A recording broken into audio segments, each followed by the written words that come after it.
Hi friends, Sai Mounika tailors అండి. ఉక్సులు పట్టి ఎట్లా వేయాలో చూపిస్తున్నాను. మనకు ఉక్సులు పట్టి వేస్తుంటే కొంతమందికి తిరగబడిపోతూ ఉంటుంది. ఉక్సులు పట్టి మనం వేసేటప్పుడు కొంచెం డాట్స్ ధర చిన్న ఫోల్డింగ్ చేసుకుంటే పట్టి కట్టగా వస్తుంది.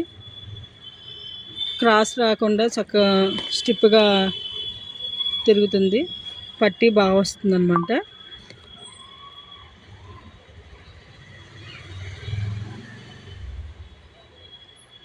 చూడండి, పైన ఇంకో స్టిచ్చింగ్ చేసుకోవాలి.